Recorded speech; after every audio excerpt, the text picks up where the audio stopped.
مساء الخير أعزائي التلاميذ، ثانية باك سيونس ماتيماتيك سيونس فيزيك. دونك غادي نواصلوا دابا لا بارتي 2 de la leçon mouvement d'une particule chargée dans un champ magnétique uniforme.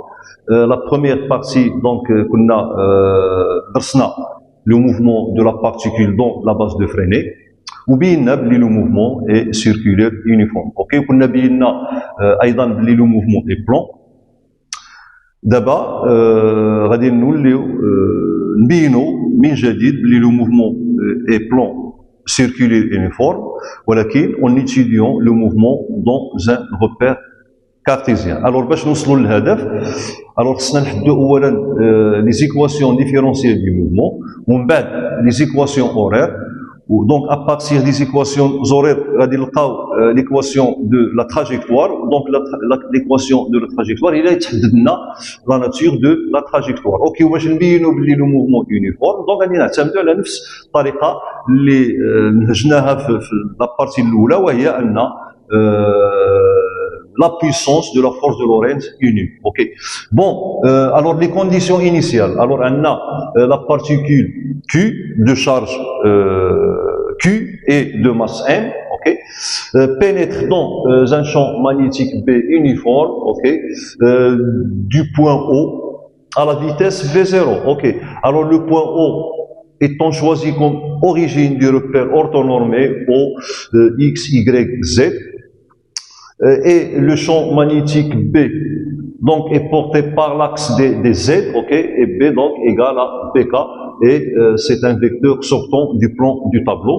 Le vecteur 0 donc a une seule composante sur l'axe des X. Il s'écrit ainsi V0 égale à V0, et ça veut dire que V0 Y égale à 0 et V0 Z égale à 0. Ok, donc voilà les conditions initiales. Alors commençons donc par l'application de la relation fondamentale de la dynamique. Alors on va considérer que la particule n'est soumise qu'à la force de Lorentz. Ça veut dire que le poids est négligeable. Ok. Bon, donc lorsqu'on a négligé le poids, ok, donc d'après la relation fondamentale de la dynamique, on a la force de Lorentz donc égale à le produit de la masse fois le vecteur accélération de la particule. Exprimons donc F en fonction de B et de vecteur vitesse. Donc on a F donc égale à le produit de la charge Q fois donc le vecteur vitesse V vectoriel B. Voilà, ok. Ça veut dire que A, donc je divise F par M et je trouve que A égale à Q sur M V vectoriel B. Ok. Donc on va effectuer ce produit vectoriel dans le repère ROIJ, donc considéré galiléen. Alors donc dans R, alors on a Q sur M fois le vecteur V. Ok, donc pour coordonner Q sur M Vx. Donc Vx bien sûr c'est X point, donc je vais mettre dès le début X point. Q sur M Y point et Q sur M Z point. Donc vectoriel, le vecteur B, donc les coordonnées du vecteur B dans le référentiel. Alors donc B a pour abscisse 0, même chose BY c'est 0 et BZ c'est B. Donc égal au vecteur accélération A. Ok, donc je vais écrire ici A. Alors A aura pour coordonnées, alors là on a X 2 points, Y 2 points et Z 2 points. Donc pour réaliser ou bien effectuer ce produit vectoriel, donc j'avais déjà parlé de ça, Alors donc on barre la première ligne pour trouver x de point.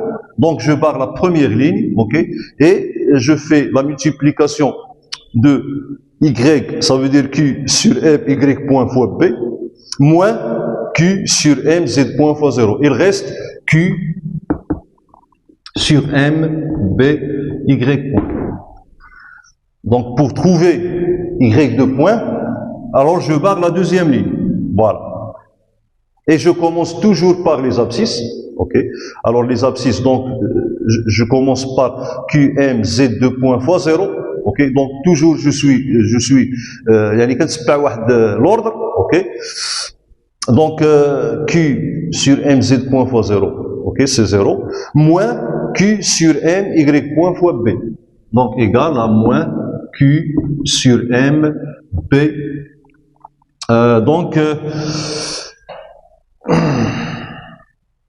Pardon, voilà, donc j'ai déjà barré cette ligne, alors en fait c'est q sur m x point, donc moins q sur m b x point.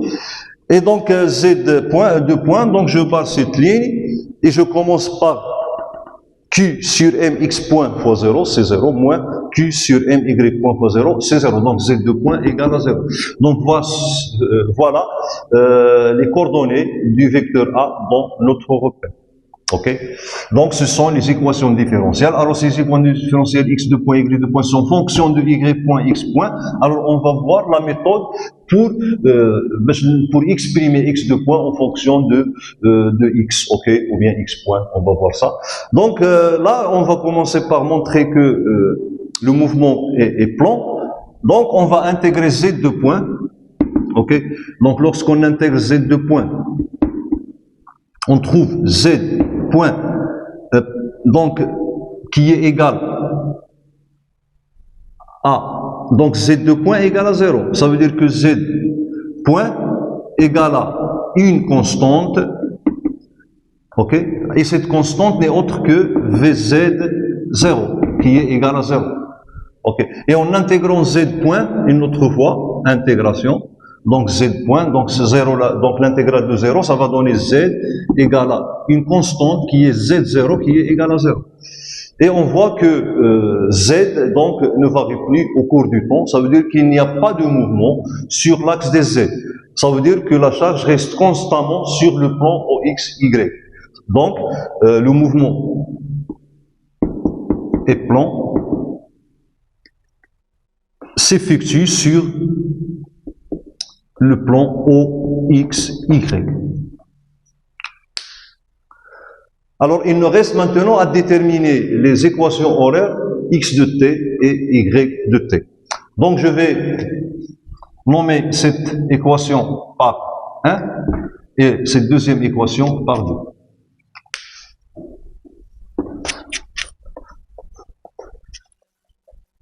Alors, voyons l'équation 2, donc je vais faire une intégration de l'égalité 2, donc en intégrant y2 point et x2 point.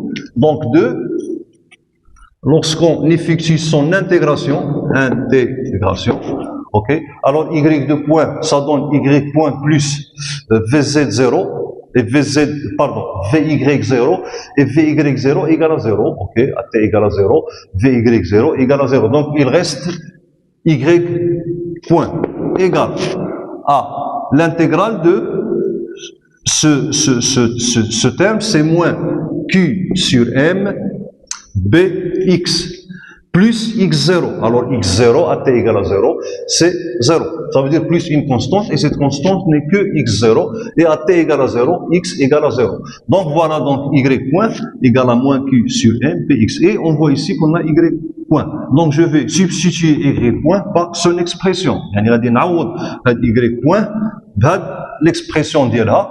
Donc 1 devient, alors x2 point, alors donc égal à moins q sur m b, donc fois pardon, ici c'est plus, ok, q sur mb fois moins. Alors maintenant je vais mettre ici moins, fois q sur mb, ça va donner q B sur M au carré fois X. Ok? Bon, on va poser oméga, soit oméga égale à QB sur M, et oméga donc c'est positif, donc je vais mettre ici valeur absolue. Alors oméga est appelé pulsation cyclotron. Alors pulsation, donc oméga a la nature d'une vitesse angulaire, donc son unité c'est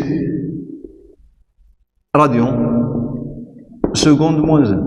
Et vous pouvez donc partir des équations aux dimensions pour montrer que oméga a pour unité radian seconde moins 1.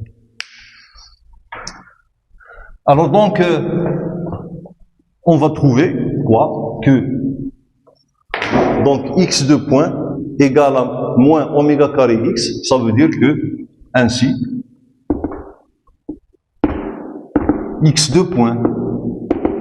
Alors donc je ramène ce membre ici, donc moins, donc plus, oméga carré x. Donc c'est l'équation, bon, égale à 0. Donc c'est l'équation différentielle de x, ou bien vérifiée par x. Donc vérifiée par x. Alors cette équation, on a vu déjà ce type d'équation lorsqu'on a étudié un dipôle R. LC, donc on a négligé la résistance et on a trouvé une équation du type donc UC 2 points, ça veut dire D carré UC sur DT au carré plus alpha UC égale à 0. Alors donc ce type d'équation admet toujours une solution sinusoïdale. Donc la solution est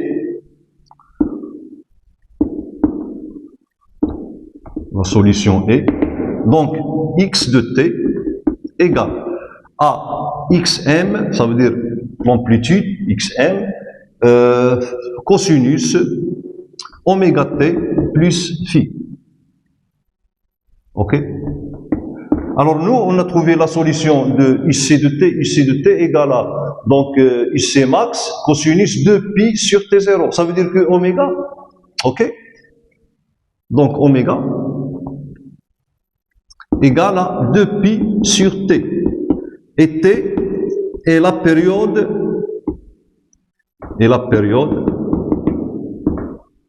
du mouvement, bien sûr sur l'axe des x. Ok?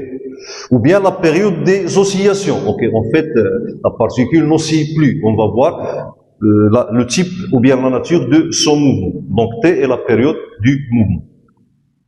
Bon, on doit déterminer donc xm et phi. Donc voilà, on va donc considérer les conditions initiales. Alors à t égale à 0, x de t, ça veut dire x de 0 égale à 0. Donc en remplaçant t par 0, ça va donner xm cosinus phi, donc égal à xm cosinus phi. Alors bien sûr, xm ne pourra jamais être nul, sinon il n'y a pas de mouvement. Donc cosinus phi doit être égal à 0, alors implique que phi égale à moins plus pi sur 2. Mais nous, on doit choisir soit moins pi, ou bien moins pi sur 2, ou bien plus pi. Donc pour trouver la valeur exacte de la phase à l'origine du temps, on va donc voir les conditions de la vitesse de x point. Donc à t égale à 0, on a x point, ok, de 0, donc égal à v0. Égal à v0. Et donc en dérivant x de t, donc on va trouver que moins, donc la dérivée du cosinus c'est moins sinus, ça va donner moins, et oméga, je dois sortir ce facteur, donc ça va donner moins xm oméga, sinus oméga t plus phi, et on est à t égale à 0, donc sinus phi, voilà, sinus phi. Donc égal à V0.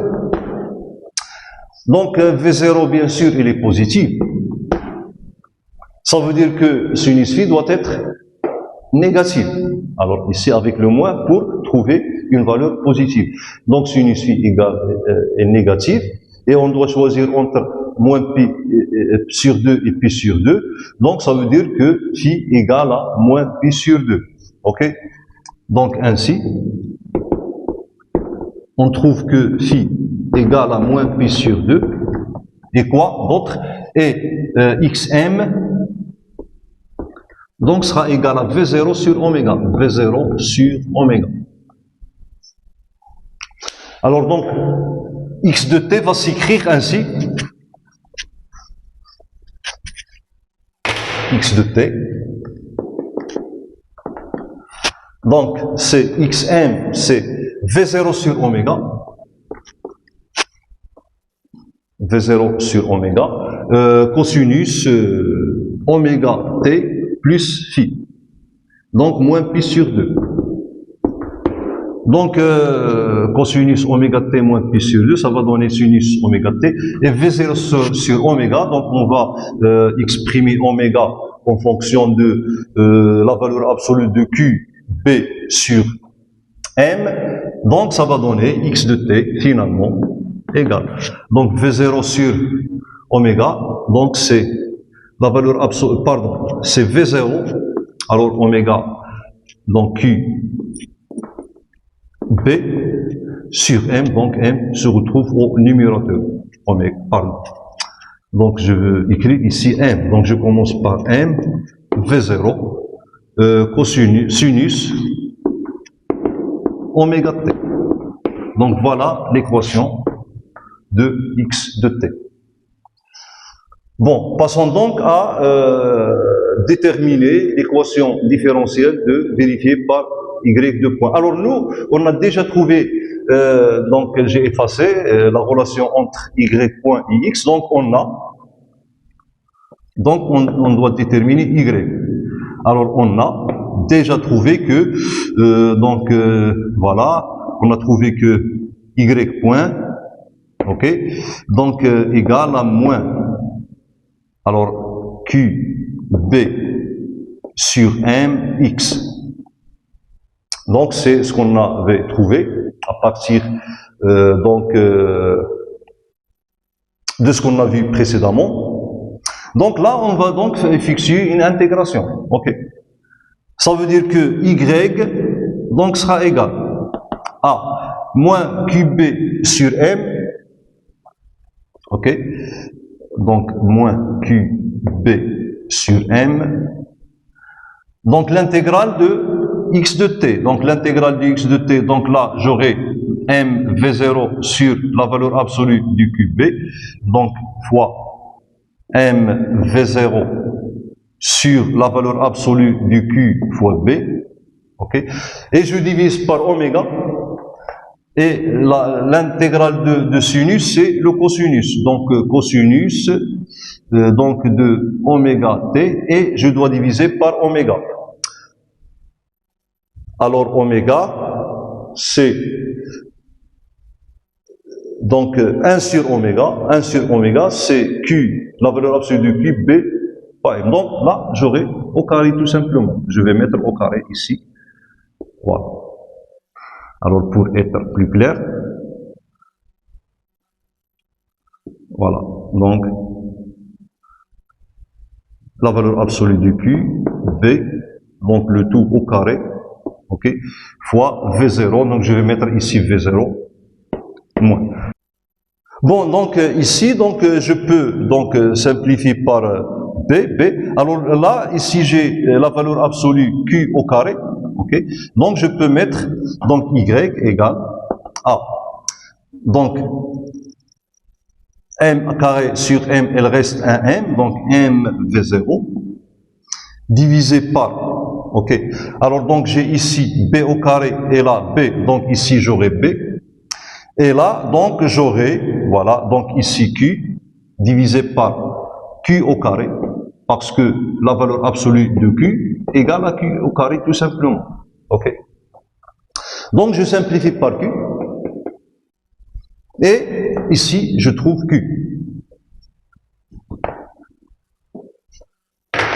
Donc ici, bien sûr, donc j'ai pas encore terminé.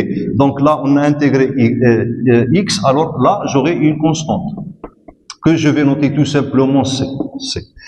Donc Y égale à M V0 sur QB cosinus oméga T plus C.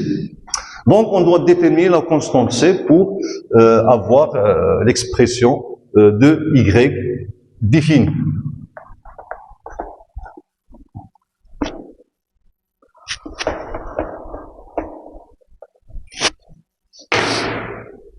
Bon, donc voyons voir les conditions initiales à t égale à 0, donc on a y égale à 0. Alors si y égale à 0, alors donc q m, pardon, m v0 divisé par qb, donc cosinus oméga t, donc oméga t, t égale à 0, donc cosinus de 0 égale à 1, donc ça va donner 1.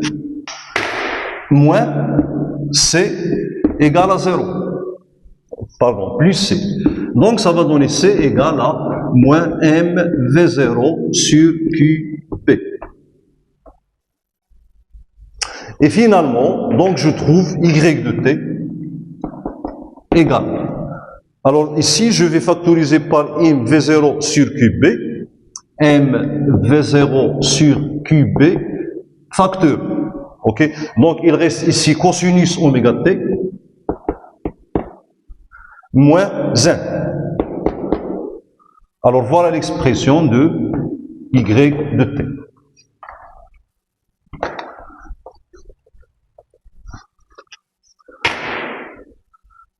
Donc je vais l'écrire ici, ok? Donc y, voilà. Alors j'ai les deux équations horaires du mouvement.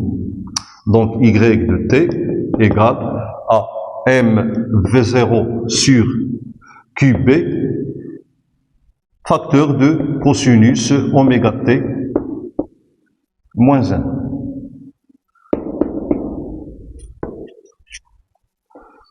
Alors donc on va chercher l'équation de la trajectoire. Donc pour avoir une équation claire et simple, on va effectuer un changement de repère. Alors on va garder l'axe des abscisses comme il est, puisqu'on a ici x de t égale à m v0 qb sinus oméga t, ok? Et on va changer l'axe des y. Alors on va considérer un autre repère, ok? Où on garde les mêmes directions des axes, sauf qu'on va décaler l'origine du repère, ok, selon la direction des Y. يعني غادي نختاروا واحد الربير اخر فقط غادي نزيحوا l'origine، اوكي، على المحور في الاتجاه ديال المحور او Y، اوكي، ماغاديش نزيحوا هكذا او نزيحوا او هكذا. Changement de repère. Changement de repère. Alors on va considérer soit le nouveau repère, donc O', donc soi-disant R', O', alors I ne va pas être changé, J, alors il va être changé, G', et K', ou bien on va garder K. Donc on va faire une simple translation du repère sur la direction de l'axe des Y, ok. Donc on peut mettre ici prime, ok, voilà. Alors donc les axes, ok, soit R' d'axe, donc O, X, O, Y, O, Z. Donc on ne va pas nous intéresser de l'axe OZ puisque le mouvement ne s'effectue plus sur l'axe des Z. Donc tel que, donc grand X sera égal à petit x, Tandis que grand Y, ok, donc sera égal à. Alors, notre but est de trouver Y à cette expression. Grand Y, ok, pour vous compreniez pourquoi on va changer d'origine, ok. Donc, Y égale à M V0 sur QB fois cosinus oméga T. Donc, on veut trouver cette expression de Y. Alors, vous voyez ici que pour trouver cette expression, je dois ajouter à Y de T seulement MV0 sur QB. Donc, Y égale à petit y plus MV0 sur QB. Ok, donc ainsi, on aura, ou bien on a. Donc, les équations horaires sont les suivantes. Donc, grand X égale à donc M V0 sur la valeur absolue de Q fois B. Donc sinus oméga T. Et grand Y donc égale à M V0 sur QB, ok, fois cosinus oméga T.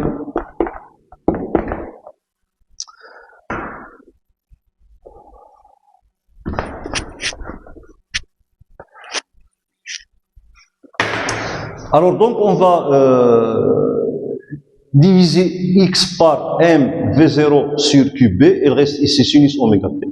Même chose pour y, et puis on va élever x sur m v0 q divisé par qb au carré, et y sur m v0 qb le tout au carré, égale à sinus carré oméga t plus cosinus carré oméga t. Et sinus carré oméga t plus cosinus carré oméga t égale à 1. Et on trouve finalement l'équation de la trajectoire ainsi. Donc, grand X, ok, donc divisé par M V0, donc sur QB, voilà. Voilà, QB, le tout au carré, plus Y, donc divisé par, alors ici, valeur absolue, donc même si on enlève la valeur absolue, ça reste vrai, ok, donc c'est pour cela qu'on va poser, ok, pour simplifier, on va poser R égale à M V0 sur QB, ok, et on va trouver, donc ici, je vais diviser tout simplement par R. Ok, plus y sur r le tout au carré égale à 1. Ok, donc ici r, elle est, donc on doit prendre la charge Q avec la valeur absolue. Et finalement, donc cette équation-là, ok, donc c'est une équation d'un cercle, c'est une équation conique. Donc c'est l'équation conique d'un cercle. Donc de rayon, ou bien d'origine, on commence par le centre, de centre. Donc le centre est au prime, grand Y égale à 0. Et lorsque grand Y égale à 0, ça veut dire que petit y sera égal à moins MV0 sur QB. Donc de centre au prime, alors ça veut dire que x égale à 0, mais petit y, donc c'est moins m v0 sur qb. Et de rayon, R égale à m v0 sur la valeur absolue du q.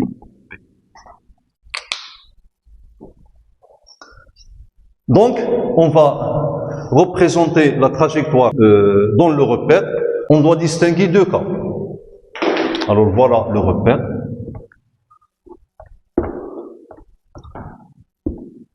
Alors là, on a X, et là, on a Y.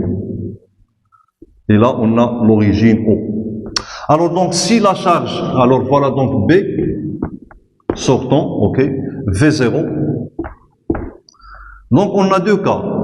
si Q est positif, ok, si Q est positif, donc Y sera égal à MV0 moins MV0 sur QB. Et Q est positif, donc Y sera négatif et aura pour ordonnée,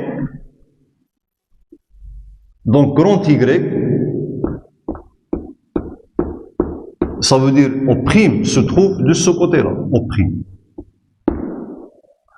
Ok, et là on a moins Q V0, pardon, moins M V0 sur QB. Et je trace mon cercle, ok. Donc même si on fait la règle des trois doigts, on va trouver que dans ce cas, la charge va se déplacer dans ce côté-là, dans ce plan inférieur, ok. Et je trace mon cercle, donc voilà, qu'il y a un rayon comme celui-là, ok.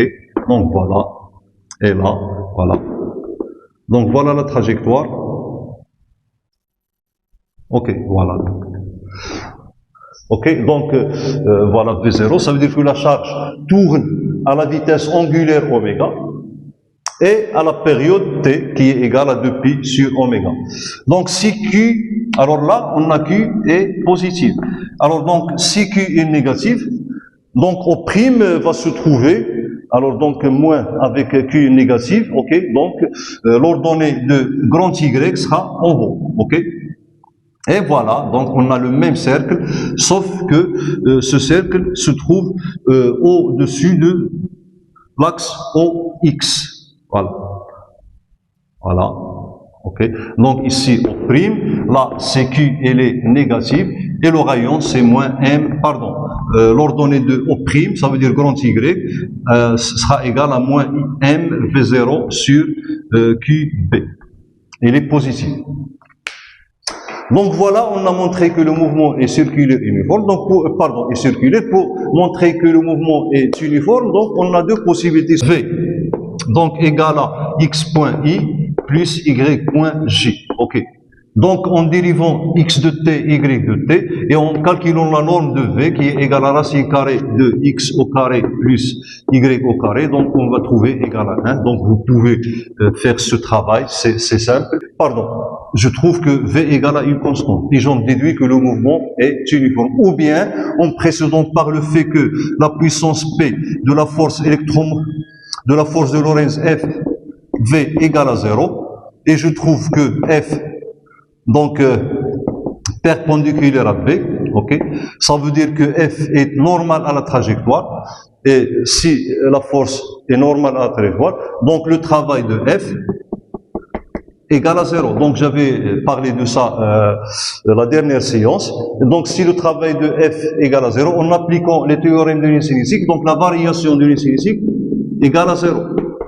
Et voilà, on va trouver que EC égale à constante implique que V égale à constante.